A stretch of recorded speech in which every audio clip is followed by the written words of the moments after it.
Good evening, everybody. Happy Easter Sunday to all of you. It is April the 17th. We've got a lot to talk about today, so let's get it started. I'm your wealth guy. Let's talk money. Let's talk Sunday market preview for the week.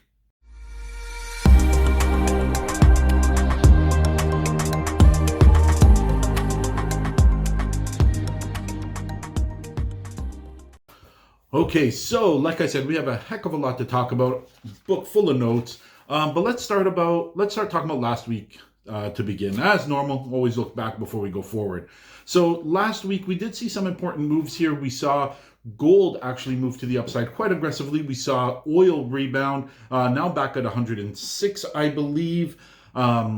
But overall, we did see the market sit relatively flat, some volatility, but for the most part, even though banks started to report their earnings, wasn't as active as I would have liked, but still a relatively decent week overall, considering it was a short week. But let's take a look going forward because earnings week continues. But before we jump there, let's take a look at very specifically some things we want to look at this week outside of equities. Very, very much we want to watch the 10-year yield. It's been moving quite aggressively to the upside, sitting at about 2.88 right now. I do believe it will eventually break 3. Now, I've seen reports out there from various analysts that are saying, 3.2 is the critical number where the markets could pull back or even collapse at that point. But for now, I'm just going to say that we're going to keep an eye on it. We do expect it to jump over 3 as we're pricing in interest rates or continued increases in the interest rate by the Fed. But 3% shouldn't scare anybody. I think once we start moving aggressively to the upside, now that again, I say it every week, 2, 3, 4%, several days in a row or within a short period of time, that is where the concern is. I do see that probably starting to hit very, very soon. So we do want to keep an eye there just for any warning bells or any potential risks to the equity side of the market. But let's take a look at earnings this week because this week is going to be a big week for blue chips. So it's anticipated that most blue chips will have positive earnings this week. And if they do report positively, I can anticipate that the markets will probably continue to go to the upside.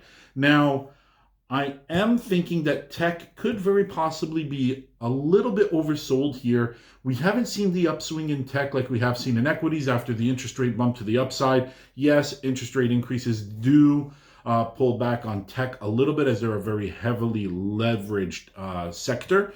And potentially that could be the reason why we're not seeing any real increases yet. But I do think that tech is oversold right now.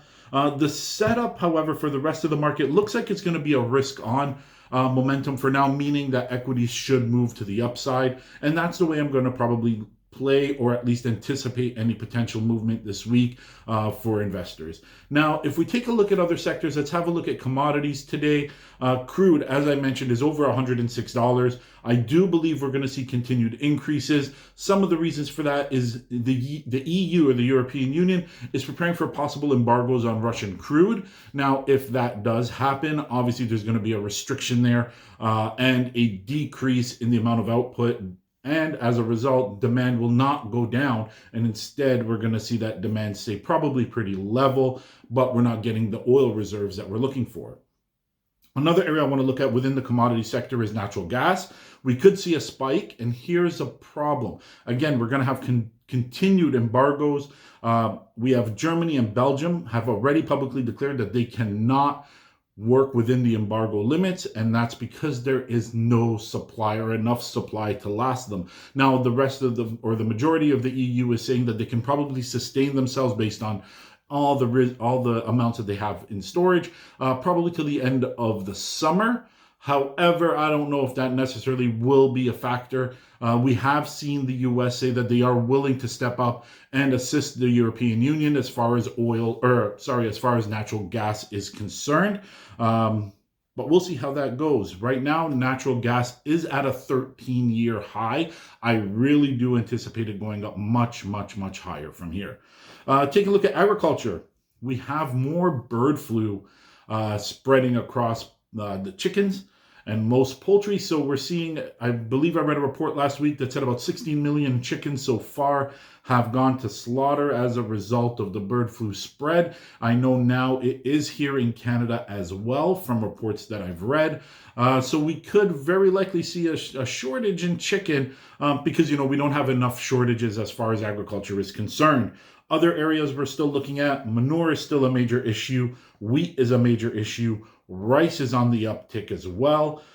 If we look outside of agriculture, we can still see that we have an issue with neon gas for the purpose of semiconductors. So any kind of restrictions or sanctions placed on Russian semiconductors, Russia has fired back and said, okay, well, no neon gas, which is needed for semiconductor production, will be leaving as well. So it's kind of a little bit of a back and forth continued political plays here. However, that is just going to impact, number one, the ability to get your hands on anything that requires semiconductors. So for example, automobiles have, I believe, somewhere upwards of 100 or more semiconductors within their systems.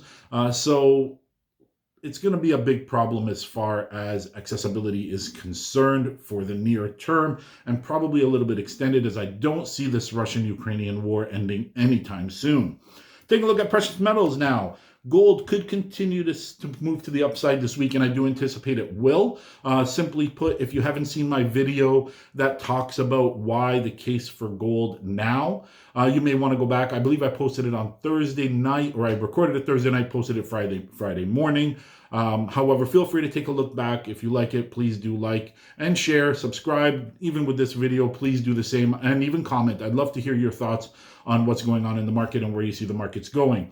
But let's take a look at other metals. So industrial metals, I do see a continued uptick here for nickel as well. I do think the industrials are only getting started, and I do see that the shortages will impact these prices very, very significantly to the upside, especially over the medium term. Now, I don't normally jump into this, but let's have a look at cryptocurrency, because I do think it's an important part of potential portfolios, including my own. I think for the short term, we're going to see continued pressure on the crypto market. And I think a lot of analysts are also saying that as well. For me, I'm not really seeing a lot of upside momentum, and volatility is there. Now, I'm not saying it's going to crash all the way down. I have seen reports where people are calling Bitcoin out to drop to as far as 26 grand again. I know that's a major level to the downside, or a major level of support there. Now, I don't see it necessarily dropping that far back, but I do see cryptocurrencies, at least for the short and medium term, not really having a lot of upside momentum. We might see little jumps like we did last week, where Bitcoin, for example, will jump up to 43, 44, even maybe 47. However, I don't really see it exceeding those levels right now. Obviously, the markets could change, and we could see this uptick in cryptocurrency, especially as geopolitical tensions continue to escalate. We are seeing other areas of, say, in particular, crude. We're seeing some fires going on in some refineries. We've also seen continued tankers sink. So if we do continue to see some of that volatility, it could very well continue to cause a downward trend on cryptocurrencies, only because people are shuffling their cash from those areas and that sector into areas that are going to go to the upside and have been moving quite parabolic, especially if we're looking at commodities and resources. So where am I looking this week? I am looking for the markets to continue to move to their positive upside overall as far as equities are concerned, in particular because we're seeing this uptick as a result of blue chip stocks reporting this week. I do anticipate it's going to be very positive overall. But that's it, everybody. Like I said, please like, share, subscribe, and I'd love to see your comments on what's going on with markets. Thanks very much. I will see you tomorrow morning at the opening bell.